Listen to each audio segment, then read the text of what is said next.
इस्लाम तो पहला दौरे जहालत ਦੇ ਵਿੱਚ ਲੋਕੀ ਆਪਣੀਆਂ ਬੇਟੀਆਂ ਨੂੰ ਕਿਉਂ ਕਤਲ ਕਰਦੇ ਸਨ, ਕਿਉਂ ਜ਼ਿੰਦਾ ਦਰਗੋਰ ਕਰਦੇ ਸਨ, ਜਾਨੂ ਕਿਉਂ ਮਾਰਦੇ ਸਨ। ਉਹਦੀ ਵਜ੍ਹਾ ਮੈਂ ਦੱਸਣਾ, ਬੜੇ ਗੌਰ ਦੇ ਨਾਲ ਸੁਣਿਓ ਜੀ। ਉਹ ਬੇਟੀ ਨੂੰ ਇੱਜ਼ਤ ਸਮਝਦੇ ਸਨ ਕਿ ਬੇਟੀ ਇੱਜ਼ਤ ਹੁੰਦੀ। ਉਹਨਾਂ ਜਾਹਲਾਂ ਦੀ ਇਹ ਸੋਚ ਸੀ ਕਿ ਅਗਰ ਇਹ ਬੇਟੀ ਵੱਡੀ ਹੋਈ ਤੇ ਸਾਡੀ ਇਸ ਇੱਜ਼ਤ ਨੂੰ ਕੋਈ ਜਿਹੜਾ ਸਾਡਾ ਦਮਾਦ ਬਣੇਗਾ, ਜਵਾਈ ਬਣੇਗਾ, ਤੇ ਉਹ ਸਾਡੀ ਇੱਜ਼ਤ ਨੂੰ ਲੈ ਜਾਏਗਾ। ਅਸੀਂ ਆਪਣੀ ਹੱਥੀਂ ਉਹਨੂੰ ਇੱਜ਼ਤ ਦਿਆਂਗੇ। ਨਹੀਂ, ਇੰਜ ਨਹੀਂ ਹੋ ਸਕਦਾ। ਅਸੀਂ ਇਹਨੂੰ ਮਾਰ ਛੱਡਨੇ ਤਾਂ ਕਿ ਸਾਡੀ ਇੱਜ਼ਤ ਕਾਇਮ ਰਵੇ, ਬਹਾਲ ਰਵੇ, ਸਾਡੀ ਇੱਜ਼ਤ ਖੜੇ ਕੋਈ ਨਾ। ਉਹ ਇਸ ਵਾਸਤੇ ਜੂੰ ਹੀ ਬੇਟੀ ਪੈਦਾ ਹੁੰਦੀ ਸੀ ਕਿਸੇ ਨੂੰ ਖੂਹ 'ਚ ਸੁੱਟ ਛੱਡਦੇ ਸਨ, ਟੋਇਆ ਕੱਢ ਕੇ ਤੇ ਕਿਸੇ ਨੂੰ ਵਿੱਚ ਰੱਖ ਕੇ ਨਾ ਤੇ ਉੱਤੇ ਮਿੱਟੀ ਪਾ ਛੱਡਦੇ ਸਨ। ਇਹਨੂੰ ਆਂਦੇ ਸਨ ਜ਼ਿੰਦਾ ਦਰਗੋਰ ਕਰਨਾ। ਇਹ ਉਦੋਂ ਹੁੰਦਾ ਸੀ ਦੌਰੇ ਜਹਾਲਤ ਦੇ ਵਿੱਚ। ਅੱਜ ਤੁਸੀਂ ਦੱਸੋ, ਹਾਂ ਅੱਜ ਤੇ ਨਹੀਂ ਹੁੰਦਾ ਪਿਆ। ਮੀਆਂਵਾਲੀ ਦੇ ਇਲਾਕੇ ਦੇ ਵਿੱਚ ਇੱਕ ਬਾਪ ਨੇ 7 ਗੋਲੀਆਂ ਮਾਰ ਕੇ ਤੇ ਮਾਸੂਮ ਜੀ ਬੇਟੀ ਨੂੰ ਕਤਲ ਕਰ ਛੱਡਿਆ। ਇਸੇ ਖਬਰ ਨੇ ਅੱਜ ਸਾਰੀ ਰਾਤ ਮੈਨੂੰ ਸੌਣ ਨਹੀਂ ਦਿੱਤਾ। ਲੰਮੀ ਚੌੜੀ ਤਕਰੀਰ ਕੋ ਨਹੀਂ, ਅੱਜ ਦਿਲ ਖੂਨ ਦੇ ਅਥਰੂ ਕਰ ਹੁੰਦਾ, ਅੱਜ ਦਿਲ ਗਮਜ਼ਦਾ। ਕਦੀ ਕਦੀ ਸੋਚਣਾ, ਮੌਲਾ ਜ਼ਮੀਨ ਕਿਉਂ ਨਹੀਂ ਫਟ ਜਾਂਦੀ, ਅਸਮਾਨ ਕਿਉਂ ਨਹੀਂ ਡਿੱਗ ਪੈਂਦਾ।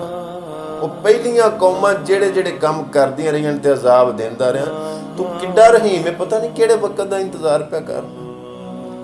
ਤਵੱਜੋ ਹੈ ਮੇਰੀ ਗੱਲ ਨਾਲ। ਮੈਂ ਕੀ ਕਹਿਣਾ ਚਾਹੁੰਦਾ, ਬੇਟੀਆਂ ਲੋਕੀ ਕਿਉਂ ਨਹੀਂ ਚਾਹੁੰਦੇ? ਇਹ ਤੇ ਰਹਿਮਤ ਹੁੰਦੀ ਹੈ। ਇੱਕ ਨਿੱਕੀ ਜਿਹੀ ਗੱਲ ਕੁਰਾਨ ਹਦੀਸ ਦੀ ਰੂਹ ਨਾਲ ਸੁਣਾ ਕੇ ਤੇ ਮੈਂ ਇਜਾਜ਼ਤ ਲੈਣਾ। ਲੰਮੀ ਚੌੜੀ ਤਕਰੀਰ। ਕਿਸੇ ਬੰਦੇ ਨੇ ਆਪਣੀ ਬੇਬੀ ਨੂੰ ਮਾਰਨਾ ਸ਼ੁਰੂ ਕਰ ਦਿੱਤਾ ਕਿ ਤੂੰ ਬੇਟੀ ਕਿਉਂ ਪੈਦਾ ਕੀਤੀ ਹੈ, ਮੈਨੂੰ ਬੇਟਾ ਚਾਹੀਦਾ ਸੀ, ਤੂੰ ਧੀ ਕਿਉਂ ਜੰਮੀ। ਕੁੱਟ ਕੇ ਨਾ ਤੇ ਉਹਨੂੰ ਨੀਲ ਪਾ ਛੜਿਆ। ਉਹ ਤੇ ਉਹ ਰੋਣ ਲੱਗ ਪਿਆ, ਆਖਣ ਲੱਗੀ ਮੈਂ ਕੋਈ ਆਪਣੀ ਮਰਜ਼ੀ ਨਾਲ ਜੰਮੀ, ਮੈਂ ਆਪ ਹੀ ਬਣਾ ਕੇ ਪੈਦਾ ਕੀਤੀ ਤੇ ਅੱਲਾ ਦੀ ਦੇਣ, ਜਿਹਨੂੰ ਮਰਜ਼ੀ ਧੀ ਦੇ ਛੜੇ, ਜਿਹਨੂੰ ਮਰਜ਼ੀ ਪੁੱਤਰ ਦੇ ਛੜੇ, ਮੈਨੂੰ ਕਿਉਂ ਮਾਰਨਾ। ਉਹ ਆਖਣ ਲੱਗਾ ਨਹੀਂ, ਮੈਨੂੰ ਬੇਟਾ ਚਾਹੀਦਾ ਸੀ, ਬੇਟੀ ਮੈਨੂੰ ਚਾਹੀਦੀ ਨਹੀਂ ਸੀ। ਉਹ ਬੀਬੀ ਦੇ ਕੋਲ ਦੀਨੇ ਇਸਲਾਮ ਦਾ ਇਲਮ ਹੈ ਸੀ। ਉਹ ਜਾਣਦੀ ਸੀ ਕਿ ਇਸਲਾਮ ਕੀ ਆਂਦਾ, ਦੀਨ ਸਾਨੂੰ ਕੀ ਸਿਖਾਉਂਦਾ। ਉਹਨੇ ਸੂਰਤ ਅਲ ਬਕਰਾ ਦੀ 216 ਨੰਬਰ ਆਇਤ ਦੀ ਤਿਲਾਵਤ ਸ਼ੁਰੂ ਕਰ ਦਿੱਤੀ, ਜਿਹਦਾ ਤਰਜਮਾ ਇਹ ਵੇ, ਬੜੇ ਗੌਰ ਦੇ ਨਾਲ ਸੁਣਿਓ ਜੀ।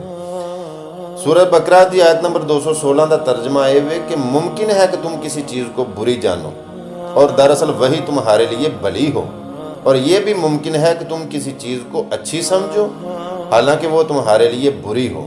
हकीकी इल्म अल्लाह ही को है, तुम महज बेखबर हो। दरअसल किन्नियां लड़कियां ऐसियां ने कि ਜਿਹੜੀਆਂ लड़कियां नालों कई गुना कई दर्जे बेहतर ने।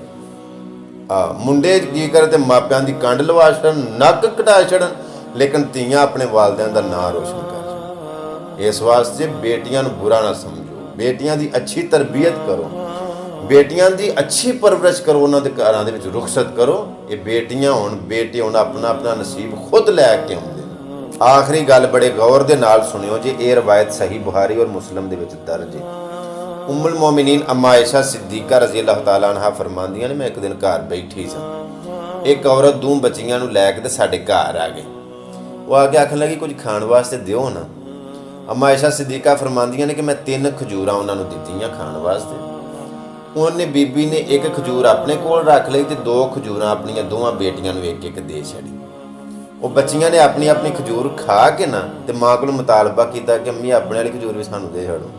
ਉਹਨੇ ਆਪਣੇ ਵਾਲੀ ਖਜੂਰ ਵੀ ਬੱਚੀਆਂ ਨੂੰ ਦੇ ਛੱਡੀ। ਫਰਮਾਉਂਦੀਆਂ ਨੇ ਮੈਨੂੰ ਉਹਦਾ ਇਹ ਅਮਲ ਬੜਾ ਪਸੰਦ ਆਇਆ, ਬੜਾ ਚੰਗਾ ਲੱਗਾ। ਉਹ ਟੁਰ ਗਈਆਂ। ਜਦੋਂ ਨਬੀ ਪਾਕ ਸੱਲੱਲਾਹੁ ਅਲੈਹਿ ਵਸੱਲਮ ਘਰ ਆਏ ਨਾ ਤੇ ਅੰਮਾ ਆਇਸ਼ਾ ਸਿੱਦੀਕਾ ਰਜ਼ੀ ਅੱਲਾਹ ਤਾਲਾ ਅਨਹਾ ਨੇ ਮਾਜਰਾ ਸੁਣਾਇਆ ਕਿ ਇੰਜ ਹੋਇਆ। ਤੇ ਹਜ਼ੂਰ ਮੁਸਕਰਾ ਕੇ ਤੇ ਫਰਮਾਨ ਲੱਗੇ, ਆਇਸ਼ਾ ਅੱਲਾਹ ਪਾਕ ਦੀ ਜ਼ਾਤ ਨੇ ਉਸ ਔਰਤ ਤੇ ਜੰਨਤ ਵਾਜਬ ਕਰ ਛੜੀ ਹੈ ਤੇ ਉਹਦੇ ਉੱਤੇ ਜਹੰਨਮ ਦੀ ਅੱਗ ਹਰਾਮ ਕਰ ਛੜੀ। ਉਹਦਾ ਇਹ ਸਲੂਕ ਵੇ, ਉਹਦਾ ਇਹ ਤਰੀਕਾ ਵੇ।